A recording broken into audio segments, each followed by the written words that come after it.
diberi lim Stella dengan nombor metrik A175683, tarikh khusus XTAB 2153, anatomi dan morfologi tumbuhan, ingin berkongsi sikit tentang kepentingan anatomi tumbuhan kepada anda semua pada hari ini. Pernahkah anda dengar perkataan tumbuhan ubatan? Kalau tidak, jangan risau sebab saya akan menerangkan bagaimana anatomi tumbuhan menyumbang kepada tumbuhan ubatan melalui beberapa contoh nanti. Jom tengok. Secara ringkas, tumbuhan ubatan boleh didefinisikan sebagai tumbuhan yang boleh dijadikan sebagai ubat-ubatan herba bagi merawat penyakit. Artinya, hanya sesetengah bahagian tumbuhan yang bernilai perubatan tinggi boleh dipraktikkan dalam pengamalan atau aktiviti perubatan. Asalnya, tumbuhan ubatan hanya dipakai dalam perubatan tradisional. Namun, terdapat semakin banyak ubat tradisional ini telah dikomersialkan.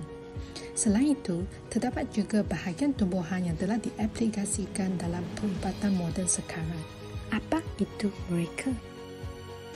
Contoh tumbuhan ubatan yang pertama ialah kunyi, iaitu salah satu rembah yang kita telah biasa jumpa. Nama saintifik kunyi ialah Curcuma longa dan dikategorikan kepada famili Zingiberaceae.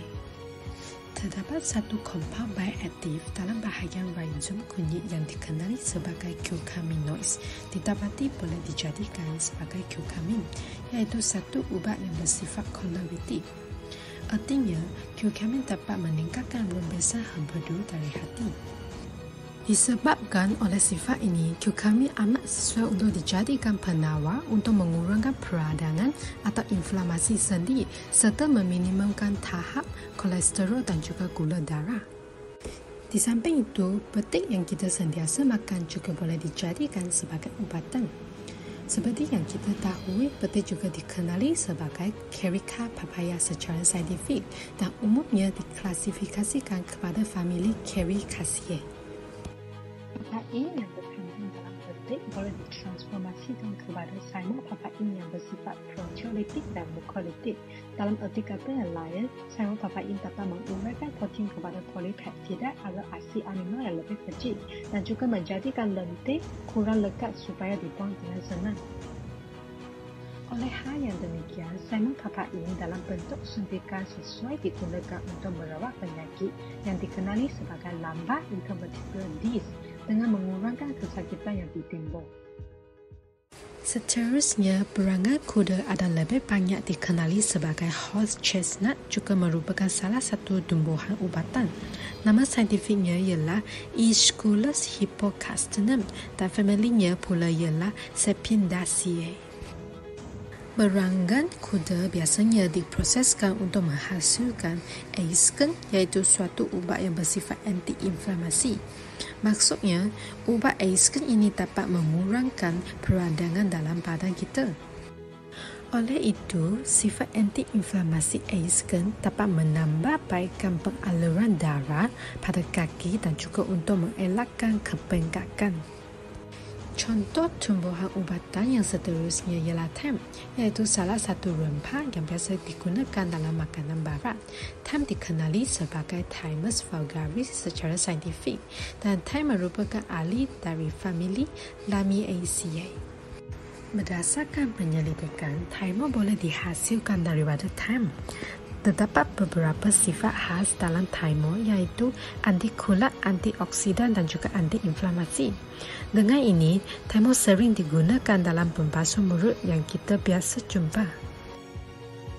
Selain daripada pembasuh mulut, thyme turut diaplikasikan dalam rawatan bronkitis, batuk dan sakit tegak. Pada masa yang sama, thyme juga digunakan untuk merawat jangkitan kurap atau tinea. Akhir sekali, pandan yang terkenal dengan baunya yang wangi turut tidak dikecualikan sebagai tumbuhan ubatan. Nama saintifik dan famili pandan masing-masing ialah Pandanus amarylliifolia dan juga Pandanaceae. Disebabkan oleh bau pandan yang wangi, pandan selalu diproses dan dijadikan minyak padi.